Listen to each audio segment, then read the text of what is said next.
chamado a servir. Todos nós somos chamados para sermos filhos, todos nós pertencemos a um sacerdócio universal. Cada crente é um ministro, cada crente tem autoridade no nome de Jesus. Quem pode dizer amém? Cada crente que aceita Jesus como Senhor e Salvador, ele recebe o Espírito Santo, ele recebe o selo do Espírito Santo e ele passa a fazer parte do sacerdócio universal dos crentes. O apóstolo Pedro diz: vós sois raça eleita, vós sois povo de propriedade exclusiva de Deus, vós sois sacerdócio real, a fim de proclamar virtudes daquele que vos chamou das trevas para a luz. Então, todos nós somos chamados, e é bom a gente observar que o que é que nós temos feito a respeito do chamado. Se todos somos chamados, o que é que nós temos feito a esse respeito? Como nós estamos nos movendo a respeito do chamado? O que é que nós estamos fazendo? Nós temos orado e estamos praticando lá em Estrela do Norte uma escola de discípulo, e a gente tem orado e a gente tem suado a camisa para que as pessoas entendam que não existe crente de verdade e de fato, e que seja da igreja, que não precise ser um discípulo, e que não precise estar matriculado na escola de discípulo de Jesus Cristo, porque a gente precisa se matricular nessa escola para aprender dele. Jesus chamou esses 12 homens, cada um de uma família, cada um de um segmento, e certamente, se fosse eu ao chamar 12 homens para trabalhar, não teria escolhido esses homens, eu não teria escolhido, mas Jesus chamou esses homens, e quando a gente começa a estudar a Bíblia, você vê que ele chamou, mas na realidade não foi ele que chamou, quem chamou foi o Pai, porque todo o ministério de Cristo foi direcionado pelo Pai. Era o Pai que orientava. Lá em João 17 ele diz: Senhor, aquele que o Senhor me deu, aquele que o Senhor escolheu, estão aqui, e agora eles creem, agora eles acreditam que o Senhor me enviou. Então foi Deus que colocou na mão dele cada um desses homens, homens rústicos, iletrados, mas foram esses que Jesus começou. Foram esses que Jesus chamou, depois de um tempo de oração, depois de um tempo na presença de Deus, Jesus chamou esses homens para serem seus discípulos, e logo em seguida serem apóstolos, homens enviados. Na realidade, a gente tem aprendido que todo crente, ele tem no seu contexto de vida, um sistema de apostolado, porque ele é um enviado. Apóstolo quer dizer enviado. Então, todo crente é um missionário, todo crente é um enviado, todo crente é um apóstolo, para ser enviado para levar a mensagem do Senhor. E ele escolhe cada um deles, uma escolha pessoal, uma escolha íntima, que Jesus faz com esses homens. E ao escolher esses homens, o Evangelho de Marcos diz que escolheu, designou quem ele quis. É uma escolha pessoal. É uma escolha pessoal, ele escolheu quem ele quis, e ele disse, e ele designou para eles estarem com ele, ficar com ele, porque antes da gente ir é preciso ficar. Aliás, é um princípio de treinamento, você não pode ir para a missão sem se preparar para a missão. Quantas vezes eu fiz treinamento, antes de ir para a missão, tinha que fazer o treinamento, você só ia para a missão depois que fizesse o treinamento. E na vida espiritual, a mesma coisa, a gente não pode entrar em nenhum empreendimento sem antes treinar, passar pelo treinamento. E eu creio que Jesus chamou esses discípulos para estar com ele, para ter uma convivência com ele, porque discipulado é companheirismo, é andar junto. E a gente precisa, eu sei que o Evangelho, nas últimas décadas, talvez, nas 3 décadas que eu estou no ministério, o bispo Robson, alguns pastores aqui, o Evangelho foi criando assim várias ramificações, foi criando vários segmentos de fé em que esqueceram do Evangelho integral, esqueceram do Evangelho puro de Cristo, esqueceram que o Evangelho, ele é o poder, é o dínamos de Deus para destruir, para depois arrumar, como o pastor Santos vai dizendo aqui, você quebra tudo, depois arruma, não é? A igreja está passando por esse momento de quebra-quebra, mas depois vai ficar bonito. Então, o evangelho é o poder de Deus. E as pessoas têm criado moletas, têm criado técnicas, sabe, como que se o evangelho precisasse dessa ajuda. O evangelho não precisa dessas técnicas, desses marketing humano. O evangelho só precisa que você aceite Cristo de verdade e deixe Cristo dirigir a sua vida. Deixe o Espírito Santo ser o poder na sua vida, porque o evangelho é poder de Deus, não é? E Jesus chama esses homens, sabe? Havia muita gente interessada a ser discípulo de Cristo. E além desses 12, a gente sabe que existiam outros discípulos.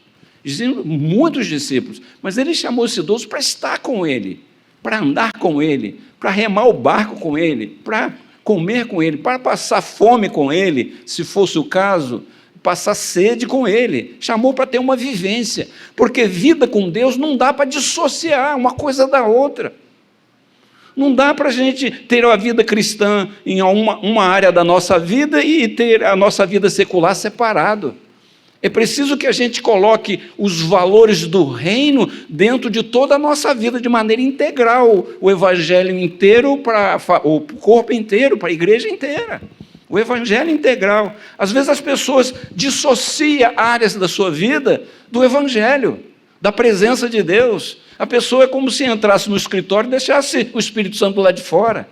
Não dá. Os valores do reino precisam permear toda a nossa vida, desde a nossa casa aonde a gente estiver, o evangelho precisa estar junto. E os valores do reino são valores espirituais, não são humanos. Como o pastor falou um pouco agora, o reino de Deus não é comida nem é bebida, mas é justiça, paz e alegria no Espírito Santo. O reino de Deus é um reino espiritual. Nós somos chamados e nós somos nascidos num reino espiritual. O que nasce da carne é carne, o que nasce do espírito é espírito. Daí nós vivemos num reino espiritual. E esse reino espiritual precisa permear toda a nossa vida, a nossa casa, a nossa família, nossos filhos, nosso cônjuge, a igreja, os ministérios, precisa permear. E Jesus chama para estar com ele. Esse estar com ele aqui, do verso, que está dentro do verso 14, ele designou 12 para estarem com ele. Porque, irmãos, se a gente não estiver com ele, se a gente não tiver esse companheirismo com ele, se a gente não tiver essa vivência com ele, não vai adiantar.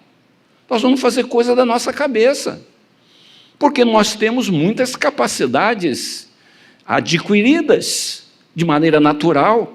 O homem, ele tem capacidade de adquirir muitas capacidades. Deus deu inteligência para cada um de nós. Mas muitas coisas que vamos fazer com a inteligência do homem,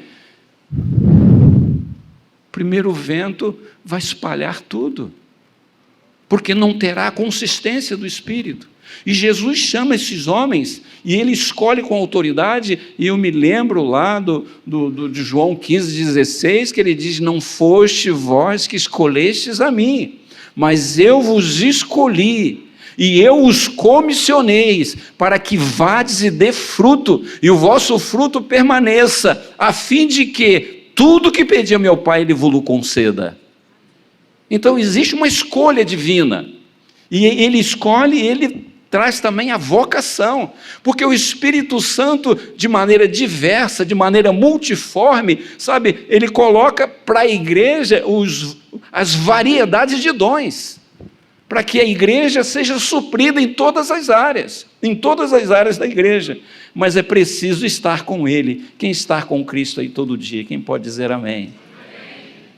É preciso estar com ele, irmãos, é preciso conviver com ele, porque é nessa convivência que a gente é trabalhado pela palavra e pelo Espírito em nosso caráter, porque é o caráter que vai dar estrutura para os carismas de Deus na nossa vida. Não adianta só carisma. Eu convivi em meios em que as pessoas tinham muito carisma, mas não tinha caráter. E aí o que acontecia? As pessoas estavam sendo sempre sabe, dando uma pernada fora, sendo prejudicado, porque a pessoa era um exímio. Eu convivi muito com músicos que faziam solos tremendos em trompete, sax, óboe. Convivi com orquestra sinfônica, e eu convivi com eles, e eu não era músico da orquestra, mas eu era o sargenteante deles. Então eu convivia com eles, e eu via que pessoas tinham um excelente dom, tinham um excelente carisma, porque tocar um instrumento e ser um solista não é para todo mundo, é algo diferenciado, mas às vezes por causa de uma falha num caráter, por causa de um pontinho escuro na vida da pessoa, a pessoa perde tudo aquilo que ele recebeu, talvez até tenha estudado para conseguir, ele perde porque não teve caráter. E no reino de Deus, meus irmãos, Deus valoriza o caráter. Deus valoriza o caráter e Deus quer investir no caráter, mas a pessoa precisa assumir isso com responsabilidade. Assumir com responsabilidade. E esses discípulos estavam com ele para desenvolver caráter. Todos eles não tinham um bom caráter. Tinha até revolucionário no meio dos discípulos. Tinha pessoas que eram revolucionárias, tinha pessoas que eram pavio curto, tinham pessoas que eram nervosas, tinham pessoas que eram raivosas no meio deles. E eles precisavam, sabe, ser trabalhado no caráter, porque não basta, irmãos, ter informação, é preciso transformação. Quero repetir, não basta só informação, é preciso transformação. Porque, irmãos, nós somos chamados para sermos transformados. O Espírito Santo vem morar em nós para transformar cada um de nós. E não vos conformeis com esse século, mas transformai-vos pela renovação da vossa mente, para que experimentei a boa, agradável e perfeita vontade de Deus. Mas essa renovação, sabe, essa renovação tem a nossa parte que a gente tem que fazer. Não recebemos tudo pronto, Deus chama, mas existe a nossa parte.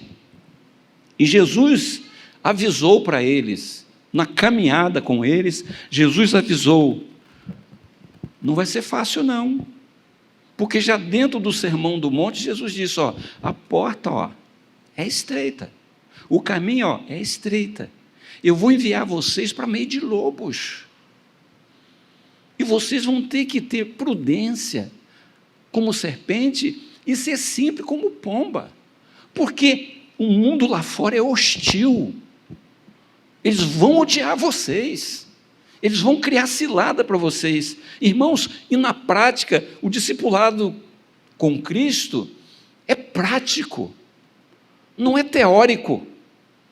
O discipulado daqueles discípulos foi de maneira prática, foi aprendendo fazendo, não foi teoria. Às vezes as pessoas têm muito conhecimento, têm muita teoria, mas só a teoria não basta. É preciso desenvolver prática. E eles viveram prática, eles viveram tempestades. Eles viveram tempestade no barco, quando estava remando com Jesus. Você conhece? Eles viveram momentos de libertação terríveis, de legião de demônios. Eles viveram milagres tremendos de multiplicação. Eles viveram rejeições. Eles viveram, meus irmãos, perseguições. E Jesus estava sempre ali, sabe, compartilhando com eles. Jesus aproveitava os momentos para compartilhar, porque os discípulos viviam junto com Cristo, e Cristo vivia junto com eles. Em algum momento, quando eles acordavam que o Jesus estava lá na montanha orando, eles ficavam meio desesperados, cadê ele, cadê ele? E chegava lá e encontrava Jesus orando, porque eles tinham uma convivência. Irmãos, discipulado cristão é convivência. Convivência. E alguns momentos, meus irmãos, eles não iam bem, porque, como eu falei, tinham pessoas ali que tinha assim, um certo desequilíbrio, a carne falava mais alto, não é assim? A carne fala mais alto em alguns momentos, a pessoa fica com raiva, a pessoa fica zangada.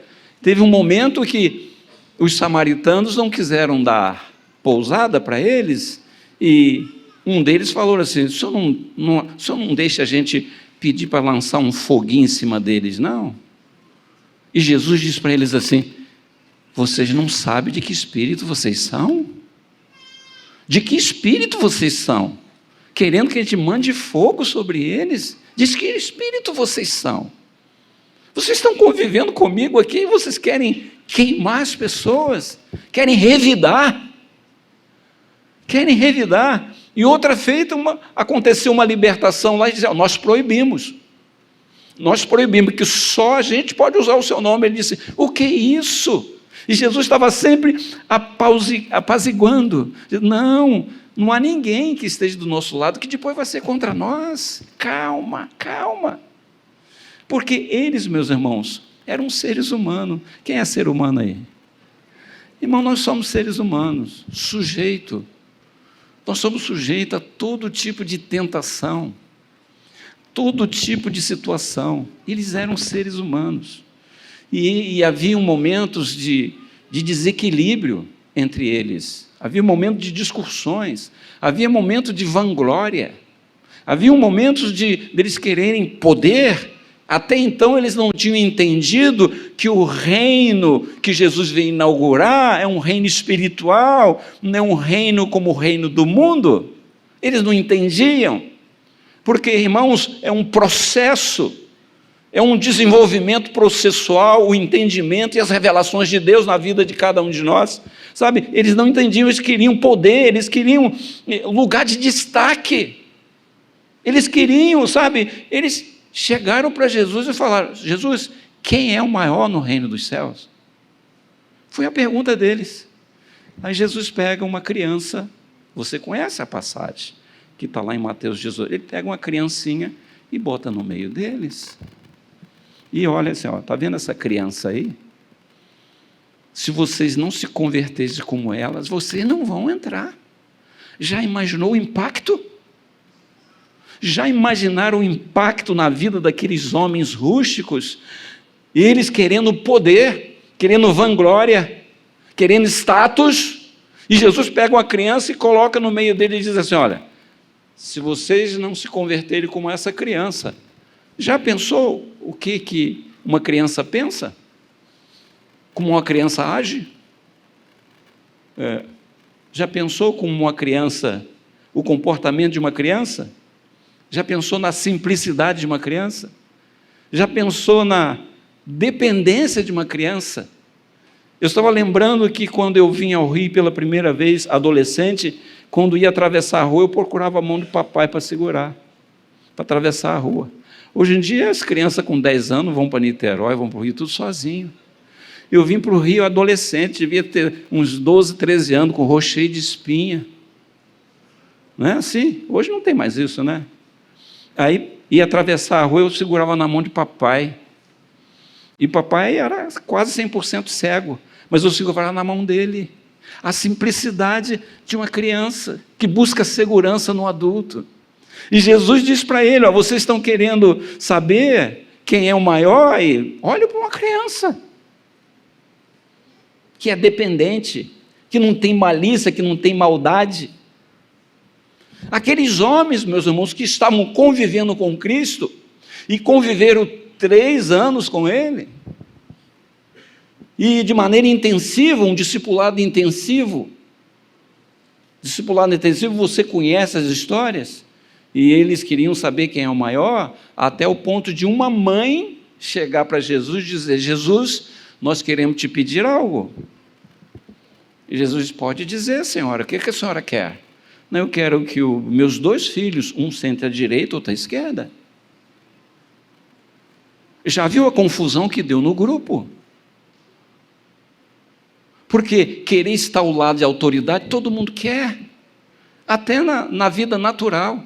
A pessoa quer estar do lado do diretor. A pessoa quer estar do lado da pessoa importante, porque ele acha que ao lado da pessoa importante, ele é importante. Tem alguma coisa a ver, né? Tem alguma coisa a ver, no sentido natural. Eles queriam estar do lado de Jesus. E isso criou uma confusão. E aqui está escrito em Mateus 20, eu não vou ler todo o trecho, tá, queridos?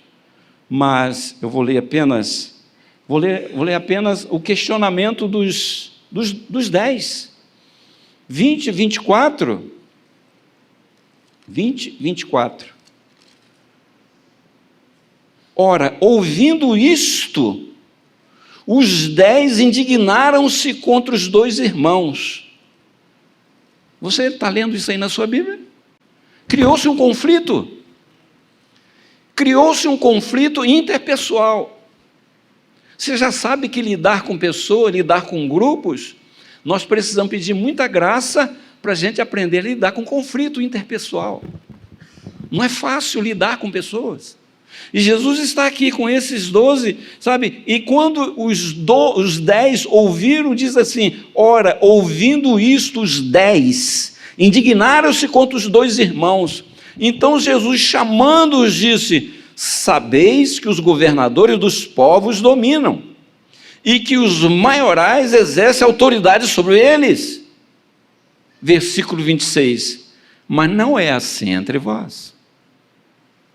Mas não é assim entre vós. E ele continua: pelo contrário, quem quiser tornar-se grande entre vós, será esse o que vos sirva. É outro padrão. É o padrão do reino. E para o mundo secularizado e para a humanidade, para as pessoas naturais, é algo de ponta cabeça. Totalmente ao contrário. Lá fora é um estilo, é um perfil, é uma maneira, mas entre vocês não é assim, pelo contrário, quem quiser tornar-se grande entre vós, quem quer ser grande aí? Ninguém quer ser grande? Ninguém tem. Quem quiser tornar-se grande entre vós, será o que vos sirva. E quem quiser ser o primeiro entre vós, será vosso servo. Tal como o Filho do Homem. Sabe, Deus não coloca os padrões para você fazer e ele fica de longe. Ele é o primeiro que faz. Ele é o primeiro que faz. Ele é o modelo. Tal como o Filho do Homem, que não veio para ser servido, mas para servir e dar a sua vida em resgate por muitos. O reino de Deus é de quem serve. E quando eu sirvo, Jesus disse: se eu der um copo de água fria, eu tenho galardão. E vivemos um tempo de segmentos espirituais, de evangelhos, entre aspas, em que as pessoas querem receber. O que eu vou levar? O que eu vou ganhar? Porque acostumou-se até com as nossas campanhas, né? Quem é que nunca fez uma campanha? A pessoa vai na campanha para receber. E criou-se alguns vícios. Criou-se alguns vícios que a pessoa quer primeiro saber o que ele vai receber. Amém ou não? É? Irmãos, e isso precisa ser quebrado. A pessoa não tem que querer receber, ele tem que vir para dar. Ele tem que vir para se entregar. A pessoa só quer receber, aí começa a criar-se alguns segmentos e começa a dizer que a igreja virou assim um supermercado, onde tem várias gôndolas que a pessoa sai lá procurando. Deixa eu procurar aqui, o que eu quero é isso aqui. Deixa eu procurar aqui no outro lugar, o que eu quero é isso aqui. Ué, mudou? Quer dizer que a igreja virou um supermercado? Quando o santuário, quando o templo é lugar de você dar, você vem para dar o seu culto. Não vem para pedir alguma coisa. É proibido pedir? Claro que não. Jesus manda pedir. Mas as pessoas criaram só me dá, me dá, me dá. Tem até duas figuras lá em Provérbios que chama sanguessuga. Dá, dá. Me dá, me dá, me dá. Sabe? É uma relação só de querer receber. No sentido espiritual. E às vezes no sentido humano, relacional, a pessoa só quer receber. Não dá nada, mas só quer receber. E o reino de Deus é para servir. Independente de você, se alguém vai te servir ou não, você precisa servir. Sabe? E veja que criou esse conflito com os 12 discípulos, em que eles queriam vanglória, queriam status. E na comunidade de Jesus, o princípio é outro. É serviço e não poder. é humildade, não autoridade. Serviço e humildade. Eles cobiçavam honra, poder, segurança, é o que o mundo quer. E o mundo vive o que o mundo vive, e o mundo é por isso, porque essas coisas que habitam. Por isso o apóstolo João diz, não ameis o mundo. E tem um comentário, se eu não me engano, do Spurgeon, que ele diz, ou do Tozer, que ele diz assim, quando Deus fala que para a gente não amar o mundo, porque se a gente olhasse o mundo com os olhos de Deus, a gente não ia querer amar o mundo. Mas a gente vê aí nessas festas que têm acontecido, olha, você consegue ver um negócio daquele. E aquilo ali é apenas a ponta do iceberg, é a ponta do mundo, do mundanismo. Por isso Tozer diz, se você olhar o mundo com os olhos de Deus, você não vai querer olhar, porque é terrível. Por isso que o mundo jaz no maligno. O mundo é um caldeirão fervendo de destruição, de desgraça. Por isso que ele diz, não ame o mundo, nem as coisas que há no mundo, porque o amor de Deus não está lá. Queridos, o perfil da nova comunidade é serviço e humildade. Não é vanglória, não é poder. Eles cobiçavam honra, poder e segurança. Jesus começou a oferecer para eles sacrifício, serviço e sofrimento. Porque depois de um certo tempo, Jesus começou a dizer, eu tenho que voltar a Jerusalém. E muitos achavam que ele não voltava mais a Jerusalém. Mas era profético, ele seria preso, judiado e crucificado em Jerusalém. Estava escrito, iria se cumprir. Muitos achavam que ele não voltaria. Mas ele voltou a Jerusalém, todos nós sabemos. E o símbolo do mundo, irmãos, é trono. O símbolo da nova comunidade, aqui não tem cruz. Eu ia apontar para a cruz. Não tem. O símbolo do mundo é trono, é poltrona. Mas o símbolo da nova comunidade é a cruz. É a cruz de Cristo. Onde ele foi lá vituperado. Onde ele foi lá escorraçado. Mas foi lá que ele venceu por mim e por você. Aleluia! Aleluia! Foi lá que ele venceu, na cruz. Foi lá que ele fez o seu maior serviço. E eu creio, meus irmãos, que os evangelhos sinóticos contam esses históricos da vida de Jesus com os discípulos, e eu creio que João, como o evangelho do Filho, e falando dos seus sinais, ele dá um toque de arremate quando está na ceia. Jesus tira suas vestimentas e bota a roupa, pega a bacia, pega a toalha e lava os pés dos discípulos. Ali é o toque, é o clímax para arrumar a cabeça deles. Você conhece João 13. Eles tiram a roupa de cima, botam o avental, pega a bacia, a toalha e começa a lavar os pés dos discípulos. Cada um deles. E quando ele termina, vocês sabem o que eu fiz? Vocês entenderam? Eu, como Senhor e Mestre, vos dei o exemplo. E ele termina dizendo no versículo 17, bem-aventurados serão se praticardes. E é claro que não é algo literal no sentido de tirar a meia, lavar o pé da pessoa, mas é no lidar com a pessoa. Eu lavo os pés do outro quando eu sei lidar com o outro. Porque lidar com o outro, meus irmãos, exige de cada um de nós, a gente precisa ter complacência com o outro. Porque existem pessoas mais frágeis. Existem pessoas que precisam ser tratadas de maneira como Jesus tratava as pessoas. Jesus não rejeitava ninguém. E o serviço, quando eu sirvo outra pessoa, com paciência, com calma, eu estou lavando o pé dela. Porque você acha que todas as pessoas são fáceis de lidar? Você acha que todas as pessoas irradiam simpatias? Você acha que todas as pessoas têm bom cheiro? É claro que não. Tem pessoas difíceis. Tinha uma pessoa que, naquele tempo que a gente nem transmitia o culto, tinha uma pessoa que ela tinha assim, um rosto muito fechado. E naqueles bons tempos que a gente mandava sorrir para o seu irmão aí. E ela não sorria.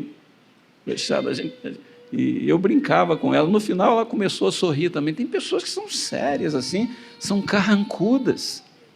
E há necessidade, meus irmãos, que a gente, quebre essas barreiras. Que a gente quebre essas barreiras. E eu creio que Jesus é o nosso modelo de serviço. O chamado de Deus é para todos. E ele não é autoconclusivo.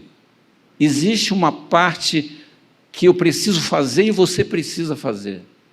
De maneira que a gente fortaleça o nosso caráter cristão. A gente não nasce com caráter cristão, a gente não nasce bom caráter. E aqueles 12 não nasceram com bom caráter, e o caráter dele precisava ser transformado. E eu creio que a bacia e a toalha foi uma grande lição para aqueles homens, para que eles aprendessem que o próprio Filho do Homem estava ali como o servo mais simples da casa. Lavar os pés dos que chegam nas casas naquela época era para o escravo mais simples. Trazia a bacia e lavava os pés das pessoas. O próprio Deus encarnado lavou os pés dos seus discípulos. E ali ele dá esse toque de mestre. Se vocês seguirem esse exemplo, vocês serão felizes. E eu creio que hoje o Marcos, que vai receber a imposição de mãos, eu não poderia pregar uma mensagem só para o Marcos, porque às vezes a gente é induzido, abre a carta de Paulo a Timóteo e a gente, não é? Eu gosto de pregar Timóteo, mas eu falei, Senhor, o Senhor vai me dar uma palavra, não para o Marcos só, mas para todos nós, para mim e para você, para a gente entender que o reino de Deus começa a gente servindo. Que o Senhor nos ajude a ter a bacia e a toalha na mão, para a gente servir os outros, para a gente ser chamado de servo. O apóstolo Paulo, quando ele começa algumas cartas, ele começa assim, Paulo, servo. Depois ele diz assim, chamado para ser apóstolo. Mas primeiro ele diz, Paulo, servo. Moisés era chamado, meu servo Moisés. Davi foi chamado e ele serviu a sua geração. E ele serviu como pastoreando Israel. E foi um trono profético, o trono de Davi. Davi cumpriu a sua missão servindo. Foi perfeito? Quem é perfeito? Não há ser humano perfeito. Só teve um perfeito que continua sendo, que é o Cristo bendito que está à direita de Deus. Você pode dar glórias a Deus? Pode dar aleluias ao Senhor? Aleluia. Aleluia. Então, queridos, eu concluo, as igrejas que são verdadeiramente evangélicas, precisam aprender a servir. Nós precisamos entrar nessa escola do servo, bacia e toalha na mão, e deixar que o Espírito Santo nos conduza para as grandiosidades que Deus tem para nós, porque servir no reino não é para todos, é para aqueles que são chamados. Coloca a mão no seu coração, vamos orar.